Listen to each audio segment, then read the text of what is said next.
এক সপ্তাহ চেষ্টার পর সিঙ্গাপুরে চিকিৎসাধীন অবস্থায় মারা যান জুলাই গণঅভ্যুত্থানের সম্মুখভাগের যোদ্ধা ইনকলাব মঞ্চের মুখপাত্র শরীফ ওসমান হাদী। শরীফ ওসমান হাদীর মরদেহ শুক্রবার ১৯ ডিসেম্বর সন্ধ্যায় সিঙ্গাপুর থেকে বাংলাদেশে এসে পৌঁছাবে। বাংলাদেশ বিমানের একটি বাণিজ্যিক ফ্লাইটে সিঙ্গাপুরের স্থানীয় সময় বিকাল ৩টা ৫০ ঢাকার উদ্দেশ্যে রওনা হয়ে সন্ধ্যা ৬টা ৫ হযরত শাহজালাল আন্তর্জাতিক বিমানবন্দরে অবতরণের কথা রয়েছে।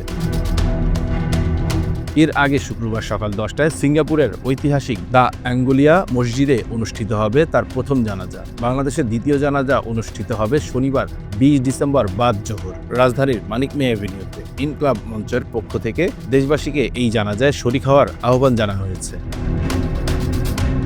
শরীফ ওসমান হাদীর মৃত্যুতে সরকার শনিবার একদিনের রাষ্ট্রীয় শোক ঘোষণা করেছে। বৃহস্পতিবার রাতে জাতির উদ্দেশ্যে দেয়া ভাষণে এই ঘোষণা দেন প্রধান উপদেষ্টা অধ্যাপক মোহাম্মদ ইউনূস।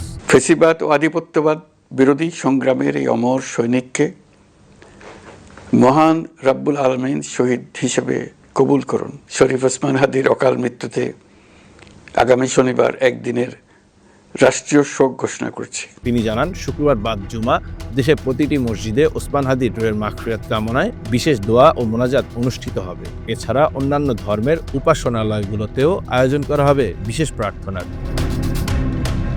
গত ১২ ডিসেম্বর রাজধানীর পুরানা পল্টনে নির্বাচনী প্রচারণার সময় সন্ত্রাসীদের গুলিতে মাথায় গুরুতর আঘাত পান শরীফ ওসমান হাদী। ঢাকা মেডিকেল কলেজ হাসপাতাল ও এভারকেয়ার হাসপাতালে প্রাথমিক চিকিৎসার পর উন্নত চিকিৎসার জন্য ১৫ ডিসেম্বর তাকে সিঙ্গাপুরে নেওয়া হয়, কিন্তু সব প্রচেষ্টা ব্যর্থ করে দিয়ে বৃহস্পতিবার ১৮ ডিসেম্বর রাতে চিকিৎসাধীন অবস্থায় তিনি শেষ নিঃশ্বাস ত্যাগ করেন। Bangla affairs news desk.